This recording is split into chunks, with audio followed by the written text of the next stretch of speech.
Hello aspirants, welcome back to our channel smart preparation to success. So ఈరోజు topic ఏంటి మీకు already title చూసే ఉంటారు. సో ఎస్, ఇది మీకు చాలా హెల్ప్ అవుతుంది. సో స్కిప్ చేయకుండా ఎండ్ వరకు చూడండి. Okay, let's start. సో ఒక హౌస్ వైఫ్ ఒక కాంపిటేటివ్ ఎగ్జామ్కి ప్రిపేర్ అవుదాం అనుకుంటుంది. ఓకే, సో బట్ తనని ఏదో ఆపేస్తుంది, స్టార్ట్ చేయకుండా ఆపేస్తుంది. అదేంటి? That something stopping you is not your situation. మనం ఏమనుకుంటాము, ఇప్పుడు సిచ్యువేషన్ బాగాలేదు, సో తర్వాత స్టార్ట్ చేద్దాము అని అనుకుంటాము. బట్ అది సిచ్యువేషన్ కాదు, ఇట్స్ యువర్ ఫియర్. మనలో ఉన్న భయం మనల్ని స్టాప్ చేస్తూ ఉంటుంది. ఓకే, నేను ఒక ఎగ్జాంపుల్ చెప్తాను. మనము ఇంటర్వ్యూకి వెళ్తాము, మనకు మంచి క్వాలిఫికేషన్ ఉంటుంది, ఇంటర్వ్యూకి వెళ్తాము. ఓకే, మనకి ఇంటర్వ్యూకి వెళ్ళిన తర్వాత వెయిటింగ్ హాల్లో వెయిట్ చేస్తాం మనము. ఒక్కొక్కరు వెళ్తూ ఉంటారు. మనకి అక్కడ ఏమవుతుంది, మనం లోపలికి వెళ్ళిన తర్వాత మనం సరిగ్గా ప్రజెంట్ చేయలేకపోతాము. సో మిగతా వాళ్ళకి జాబ్ వస్తుంది, మనకు రాదు. అప్పుడు ఏమనుకుంటాము, సిచ్యువేషన్ బాగాలేదు అందుకే రాలేదు అని అనుకుంటాం. కాదు, నువ్వు అక్కడ వెయిట్ చేస్తున్నప్పుడు నీలో ఉన్న భయం, నువ్వు లోపలికి వెళ్ళి ప్రజెంట్ చేయలేకపోయావు. నువ్వు ఏదైతే నీ దగ్గర క్వాలిటీస్ ఉన్నాయో నువ్వు అది ప్రాపర్గా ప్రజెంట్ చేయలేకపోయావు. దేని నుంచి? అది భయం. సో ఈరోజు మనం ఆ ఫియర్ని ఎలా ఓవర్కమ్ చేయాలి? ఓకే, మనలో ఉన్న ఫియర్స్ని ఓవర్కమ్ చేసి ఎలా మన ప్రిపరేషన్ని స్టార్ట్ చేయాలి అనేది మనం డిస్కస్ చేద్దాం. ఓకే, సో మనం అందరం ఏమనుకుంటామంటే రేపటి నుండి స్టార్ట్ చేద్దాము, మళ్ళీ రేపు వస్తే మళ్ళీ రేపటి నుండి స్టార్ట్ చేద్దాము అనుకుంటాం. But tomorrow never comes. ఎందుకు అంటే మన మైండ్లో చాలా క్వశ్చన్స్ ఉన్నాయి. సో ఆ క్వశ్చన్స్ మెల్లిమెల్లిగా మన కాన్ఫిడెన్స్ని కిల్ చేస్తూ ఉంటుంది. మనం స్టార్ట్ చేయకముందే మన కాన్ఫిడెన్స్ లెవెల్స్ అనేవి లో చేస్తూ ఉంటాయి. ఎందుకంటే మనకి అలాంటి క్వశ్చన్స్, అంటే ఆ ఫియర్స్ మనని కాన్ఫిడెన్స్ లూజ్ చేస్తూ ఉంటుందన్నమాట. Okay, so let's face those fears today.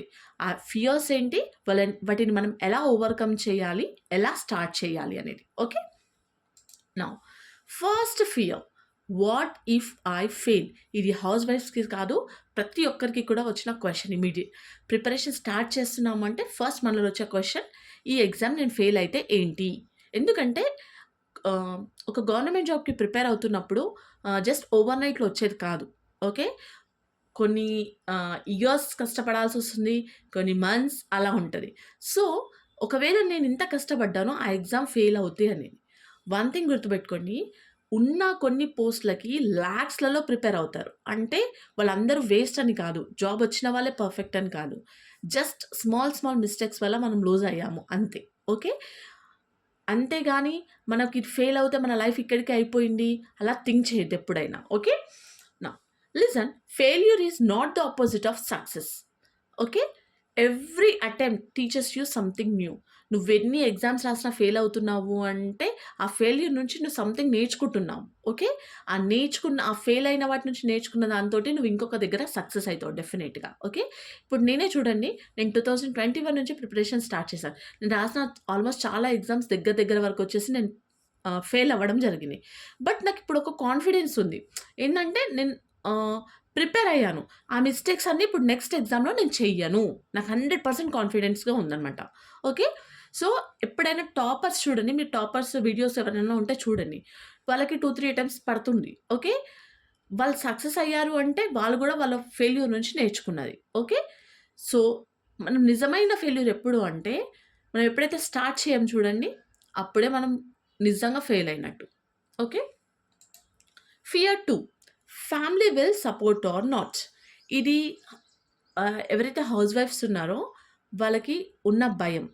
Okay, ఎందుకంటే ఒక మ్యారేజ్ అయిన తర్వాత మనం ఒక అన్నోన్ పర్సన్, అంటే తెలియని వాళ్ళ ఇంటికి వెళ్తాం మనము. సో మనం అక్కడ మన ఫ్యామిలీ రెస్పాన్సిబిలిటీస్ అండ్ మనకున్న గోల్ని అచీవ్ చేయడానికి చాలా కష్టం అవుతుంది. క్లియర్? సో అలా మనకు సపోర్ట్ రావాలి అంటే మనం ఏం చేయాలి?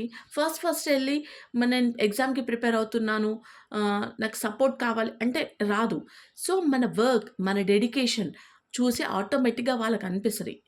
మన అమ్మాయికి చదువు పైన ఇంట్రెస్ట్ ఉంది, తను జాబ్ తెచ్చుకుంటది. సో, ఆ కాన్ఫిడెన్స్ మనం ఇవ్వాలి. Okay. So, support doesn't come first. It comes after the see your dedication. మన డెడికేషన్ చూసి. అంటే మనం ఫ్యామిలీ రెస్పాన్సిబిలిటీస్ ఎక్కడా స్కిప్ చేయకుండా, మన గోల్‌ని వదలకుండా, మనం రెండిటిని బ్యాలెన్స్ చేయాలి. కొంతమందుంటారు. కంటిన్యూయస్‌గా చదువుకుంటూ, చదువుకుంటూ కూర్చొని పిల్లల్ని పట్టించుకోరు, ఫ్యామిలీని పట్టించుకోరు. అసలు ఏం తింటున్నారు, ఏంటి అని చూడరు. అప్పుడు ఇంట్లో వాళ్ళకి ఎలా అయినా కోపమొస్తది. ఎందుకు అంటే, నీ ఫస్ట్ ప్రిఫరెన్స్ అక్కడ family. Next preference is your goal. Okay. గోల్‌ని అచీవ్ చేయాలి అంటే ఫ్యామిలీ రెస్పాన్సిబిలిటీస్ తీసుకుంటేనే నువ్వు హ్యాపీగా చదవగలుగుతావు. అది స్కిప్ చేస్తే నువ్వు చదవలేవు. చాలామంది ఈ తప్పు చేస్తారు. ఎందుకు అంటే ఇప్పుడు పిల్లలున్నారనుకోండి. నువ్వు ఇప్పుడు వాళ్ళ చిన్న స్టేజ్‌లో ఒక మదర్ రోల్ నువ్వు ప్లే చేయలేకపోయి, నువ్వు కంప్లీట్‌గా నీ గోల్ కోసమే పెట్టావనుకోండి, వాళ్ళ లైఫ్ రిస్క్‌లో పడతది. ఓకే. సో, అక్కడ మిస్ అయిపోతావు నువ్వు. నువ్వు ఇది అచీవ్ చేసినా అక్కడ ఫెయిల్యూర్ లెక్కనే. సో, అక్కడ వాళ్ళకి మేనేజ్ చేస్తూ, ఇక్కడ నువ్వు చదువుకోవాలి. So, start silently. Stay consistent. అయితే ఇక్కడేందంటే కొంచెం మనము ఆహ్, ఎఫర్ట్ పెట్టాలి ఎక్కువ. ఓకే. సో, అప్పుడు మనం అచీవ్ అవుతాం. Your efforts will speak louder than words. మీ వర్డ్స్ కంటే మీ ఎఫర్ట్స్ స్పీక్ చేస్తాయన్నమాట. Next fear 3. How can I manage home and studies? ఇది ఎలా మేనేజ్ చేసుకోవాలి? ఓకే. నేను దీని గురించి ఇంకొక వీడియో చేస్తాను. ఓకే. బట్ ఈరోజు డిస్కస్ చేస్తాను. సో, ఎలా మేనేజ్ చేయాలి అంటే, మనం నార్మల్‌గా అనుకుంటాం. బయట అందరూ 14 అవర్స్ ఇలా చదువుతారు అని. బీయింగ్ ఎ హౌస్ వైఫ్ మనకి 10-12 అవర్స్ సరిపోదు. ఓకే. కిడ్స్ లేకున్నా కూడా సరిపోదు. ఎందుకంటే కొంతమంది జాయింట్ ఫ్యామిలీలో ఉంటారు. కొంతమంది సెపరేట్‌గా ఉంటారు. అంటే కొంతమందికి సెట్ అవుతది. అందరికి అని కాదు. కొంతమందికి సెట్ అవ్వదు. ఓకే. సో, మనం చదివే 3-4 అవర్స్ అయినా క్వాలిటీ మెయింటైన్ చేయాలి. ఓకే. సో, మన స్మాల్ కన్సిస్టెంట్ స్టెప్స్ ఏవైతే ఉన్నాయో more powerful than big plans. Okay. అది గుర్తుపెట్టుకోండి. Fear 4. Others are ahead of me. మనం ప్రిపరేషన్ స్టార్ట్ చేస్తాము. సో, స్టార్ట్ చేసినంక ఏమవుతుంది అనంటే, వేరే వాళ్ళు 14 అవర్స్ చదువుతున్నారు, 16 అవర్స్ చదువుతున్నాను, వాళ్ళు ఆ టెస్ట్ సిరీస్ జాయిన్ అయ్యారు, ఈ కోచింగ్‌లో ఉన్నారు. సో, మనకి రాదేమో, మనం ఇలా థింక్ చేస్తూ ఉంటాం. ఓకే. సో, ఇక్కడ no, everyone has their own timeline. ఏంటి అంటే, ఒక్కరి మైండ్‌సెట్ ఒకలా ఉండరు. ఒకరి టైం ఒకలా ఉండదు. ఒకరు ఫాలో అవుతున్న టైమ్ టేబుల్ ఇంకొకరు ఫాలో అవ్వని లేదు. ఎవరిది వాళ్ళకి unique. Okay. So, comparison will only reduce your confidence. నువ్వెప్పుడైతే పక్కన వాళ్ళతో కంపేర్ చేసుకుంటావో నిన్ను, నువ్వప్పుడు నీ కాన్ఫిడెన్స్ లెవెల్స్ అనేది ఆల్‌మోస్ట్ డౌన్ అయిపోతాయి. నువ్వు ఆల్‌మోస్ట్ ఫెయిల్యూర్‌కి దగ్గరే ఉన్నట్టు. ఎందుకంటే నీ మీద నీకే కాన్ఫిడెన్స్ లేదు. నువ్వు చదువుతున్న ప్రతి సెకండ్ కూడా నువ్వు వేరే వాళ్ళ గురించి ఆలోచిస్తున్నావు. వాళ్ళు ఇది చేశారేమో, వాళ్ళు అది చేశారేమో. బట్ నువ్వేం చేస్తున్నావు? Okay. Don't compare with others. ఎప్పుడు వేరే వాళ్ళతో కంపేర్ చేసుకోకు. అంటే నువ్విక్కడ ఈ ఎగ్జామ్ ఫెయిల్ అవుతే నీకు వేరేది ఏవి రాదు. నీ లైఫ్ వేస్ట్ అని కాదు గదా! నీకు చాలా ఆపర్చునిటీస్ ఉన్నాయి. జస్ట్ నువ్వు ఒక ఆహ్, ట్రై చేస్తున్నావు. ఓకే. సో, నువ్వు వేరే వాళ్ళతో కంపేర్ చేసుకోవద్దు ఎప్పుడైనా. So, compared with your yesterday. నువ్వు యెస్టర్‌డే ఏదైతే చదివావో దానికంటే ఈరోజు ఇంకా బాగా చదవడానికి ట్రై చేయాలన్నమాట. Okay. Next fear 5. Without coaching success is possible. ఇది అందరిలో ఉన్న మేజర్ ఫియర్ అన్నమాట. ఇంక్లూడింగ్ నాకు కూడా ఉండే ఇంతకుముందు. బట్ ఇప్పుడు లేదు. సో, ఇప్పుడు నేను కాన్ఫిడెంట్‌గా చెప్తున్నాను. యెస్, వితౌట్ కోచింగ్ సక్సెస్ అనేది పాసిబుల్ అవుతది. ఓకే. ఎందుకంటే ఈరోజు మనకి మార్కెట్‌లో చాలా బుక్స్ అవైలబుల్‌గా ఉన్నాయి. అండ్ యూట్యూబ్‌లో క్లాసెస్ ఉన్నాయి. పీడిఎఫ్స్ దొరుకుతున్నాయి. టెస్ట్ సిరీస్ ఉన్నాయి. ఓకే. సో, సక్సెస్ అనేది depend on your discipline and consistency. Not coaching. Coaching దానిపైన కాదు. సో, సెల్ఫ్ ప్రిపరేషన్‌తో మనం డెఫినెట్‌గా సక్సెస్ అవ్వుదాము. ఓకే. సో, నేను ఆల్రెడీ ఇక్కడ మన యూట్యూబ్ ఛానెల్‌లో daily targets for TGPSC group 1కి స్టార్ట్ చేశాను. ఆల్మోస్ట్ 58 డేస్ అనేవి ఫినిష్ అయిపోయాయి. ఓకే. ఇంకా ఎవరైనా చూడని వాళ్ళు ఉన్నా కూడా చూడండి. Okay. And daily answer writing కూడా. నేనైతే సెల్ఫ్ ప్రిపేరే అవుతున్నాను. ఎలాంటి కోచింగ్ కూడా తీసుకోలేదు. ఓకే.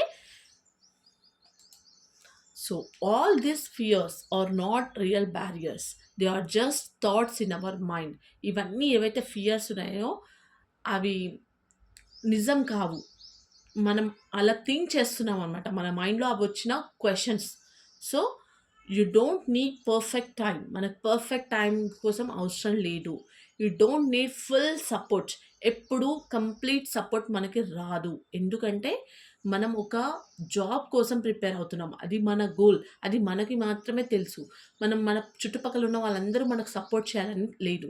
ఇప్పుడు సపోర్ట్ చేయరు. బట్ రేపు నువ్వు సక్సెస్ అయినంక నీ చుట్టుపక్కల అందరూ నించుంటారు. ఇప్పుడెవ్వరు నీకు నించోరు. బట్ నువ్వు సక్సెస్ అయిన తర్వాత నీ చుట్టుపక్కల అందరూ నించుంటారు. Okay. So, you don't need coaching. Coaching compulsory అని ఏం లేదు. Okay.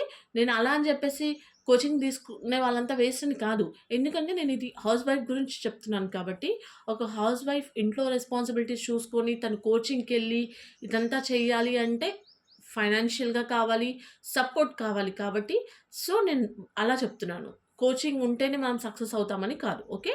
You just need to start immediately. So, మనం నెక్స్ట్ వీడియోలో ఆహ్, టైమ్ అండ్ వర్క్‌ని ఎలా మేనేజ్ చేయాలి అనేది డిస్కస్ చేద్దాము. So, please like, share and subscribe my channel. Thanks for watching.